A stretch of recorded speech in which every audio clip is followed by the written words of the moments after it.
YouTube. It's been a while since I've posted anything, and I've been slacking really bad on that. But this is another video on the RX-8 hybrid build.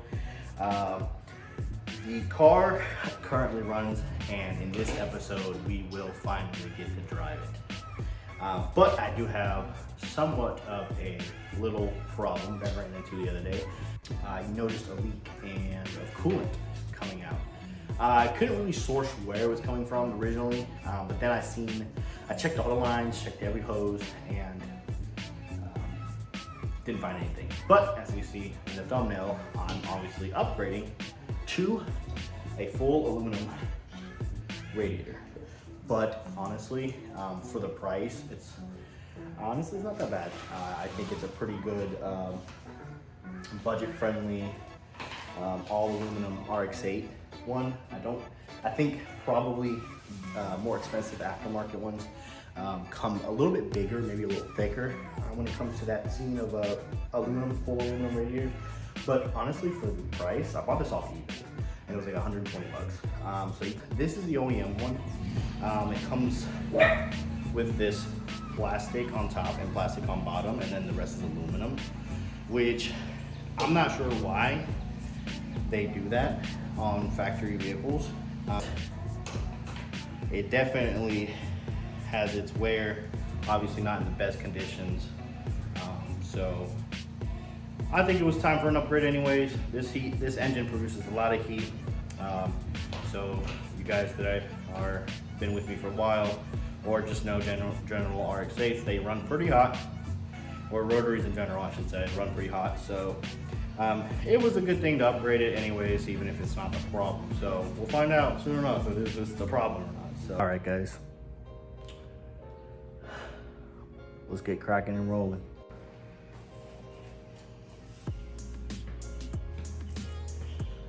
So luckily enough, this actually just, the old fans just bolt up, just 1-2 bolts, and then you can just place it in there. The only thing I would say is, I know the price is relatively cheap, but it would be nice that if it came with new hardware.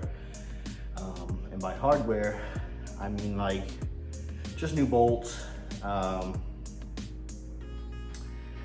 just small things like that. So that way, just in case, depending on how outdated your RX-8 is, and a lot of these bolts, obviously, they will rust or corrode or break when taken apart. So, fortunately for me, I didn't break anything, and everything I could still use. So, but other than that, like I said, it just bolts up right to it. I literally just have 2 bolts holding it on there, and so far it's a good fit. And let's go ahead, throw it in there. What's up, guys? Unfortunately, this is the next day because my phone died, so I couldn't record the rest of the, the video. But we got it out. We got the old one out, and the new one is in. It looks pretty cool. I'm gonna throw on the front bumper. Hopefully, we have all nuts and bolts that we can do it with, and just take it for a test drive. So let's go ahead and do that.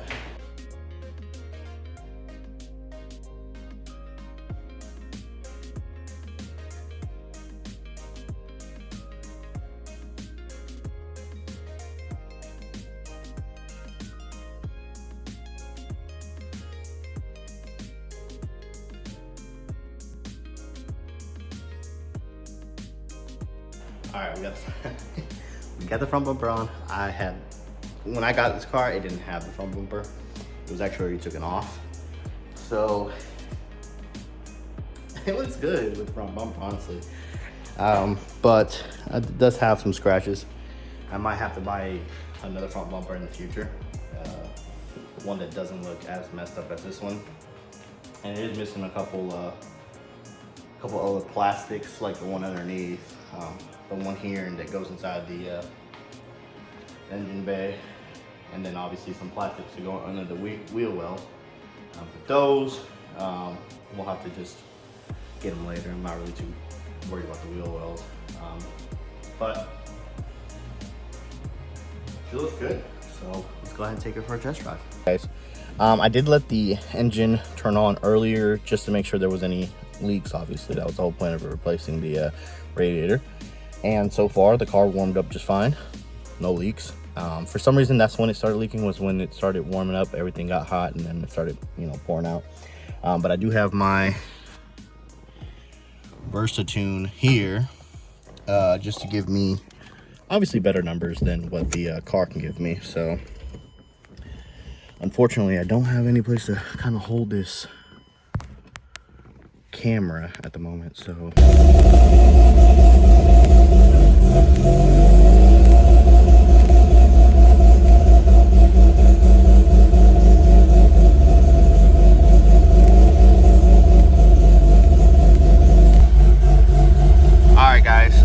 we did get a check engine light, and I went ahead and read it, and it says we have a misfire,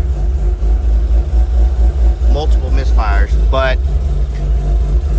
it doesn't tell me which cylinder, so I'm assuming it's both, which kind of tells me that it's not the misfires. It's just obviously, since I have it tuned, and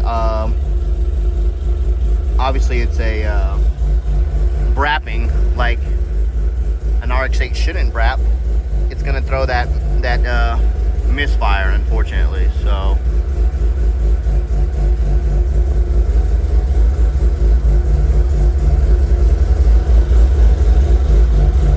but everything else looks good.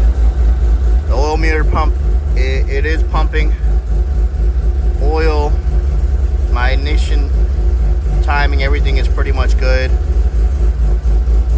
in order for it to brap. But unfortunately, we're gonna try to have to clear this guy. Now, the way RX-8s work is you can tune them, but they're always gonna be very unforgiving. So the minute you tune them, you have to kind of ride them out a bit until they give you, I am sweaty, I'm sorry, per their the way the RX-8 computer works, you have to ride it a bit. Other than that, the car sounds really good though, to be honest with you. All right, I'm gonna have to hold you, but so far it sounds really good. It's a little louder than I would want it to be, but unfortunately it does not have a cat. So it's just gonna have to sound like this for the time being.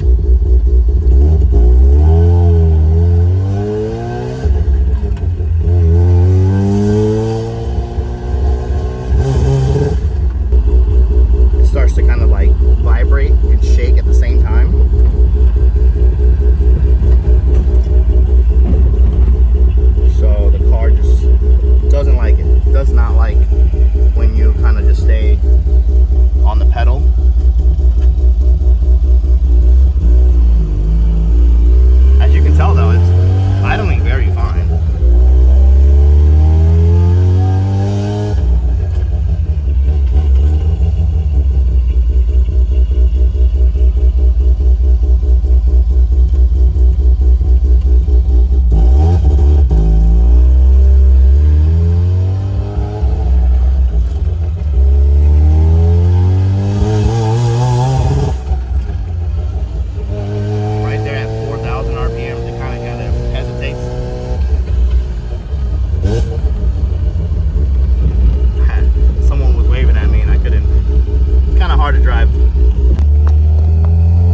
right there had a bit of a hesitation. My numbers are good though, as far as the temps go, but it does have a bit of a hesitation on that higher 6,000 to 7,000 RPMs, and I think that's just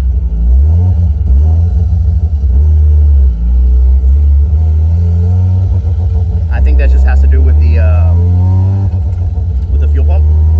Obviously, because I have a lot of air coming in with the bridge ports, but I don't have enough fuel to keep up with it.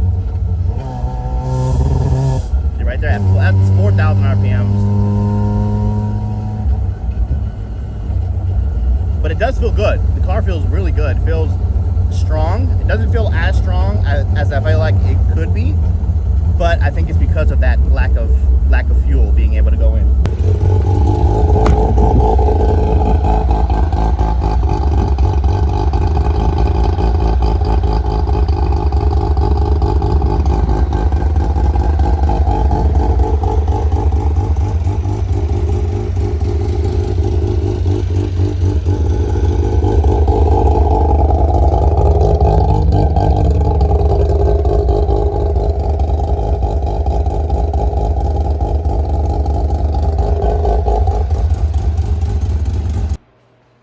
So that was a good little ride. I think we accomplished a good amount of driving on it. I still got to take it out a couple more times more, obviously, because the thing about these RX-8s, you can tune them all you want, and they're gonna still self-adjust and self-learn to your program that you tuned it to. Unfortunately, I don't have any tuners in my area, so this is a lot of self-taught tuning, and honestly, just me connecting with the car, learning how to tune it, learning what it likes and what it doesn't like. So if you guys want a tuning, I can do a video later on. If you do decide to do this build and you want your car to run right, or at least idle perfectly, like mine does, and it does drive down the street, it could be better. Now, at the end of the day, when you do this type of build, essentially you're putting cams into this car. You're making it where the intake is a lot bigger, a lot sooner, and just with any porting, I feel like obviously comes with gas as well. And I think currently the way it drives and the way it feels, the fuel pump can't keep up with the demand of the actual air to fuel ratio that I want it to run. So on idle, it's pretty steady. I think it's around 14 AFR, 13, maybe a little bit lower. But normally you want to go down the AFR rating, the higher you want RPM. So if you're, let's say, around 8,000 or 9,000 RPMs, you kind of want to stick to the 11s to 10s, at least what I've been reading online. And then when you're at idle, you kind of want it to have a little bit higher, because you don't want the car to run too hot, even though this is a rotary engine and they do love running hot. And also what also kind of affects those numbers too are gas, whatever type of gas you put into it. Obviously I'm putting 93. Next, I think performance upgrade I'm gonna have to do, unfortunately, is the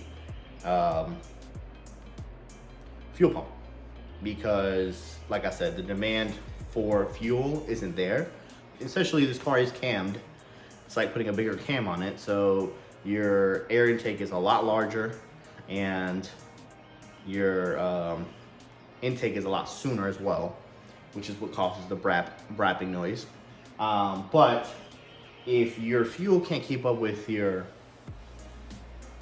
as much air is being dumped in, then you're gonna have these little kind of hesitations, which is what it's having now, currently around the 4,000 RPMs.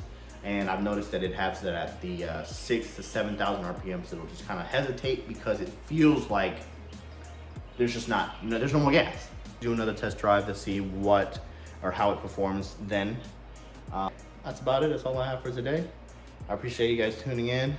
sticking with me. I am sorry. I'm so sorry that it took me so long to get this video out, but for you guys that stick to the end of this video, I appreciate everything you guys are waiting for, and just I appreciate you guys really, really dearly to my heart, just because, like I said, I don't have anybody that tunes out here, and so I have to do everything myself. And for me to record and also tune at the same time is kind of hard when I don't know what I'm doing. So like I said, I'm watching YouTube videos. I'm kind of just self-teaching myself how to do these, how to tune it. And then once I tune it, I go ahead and add it on, I apply it to the car, and if it works, obviously we're still here. So I haven't blown the engine up yet. I'm staying pretty safe with the numbers as far as tuning it. So tune into the next video. It won't be as long as this one. I promise you guys that. And I appreciate your time, and see you guys in the next video.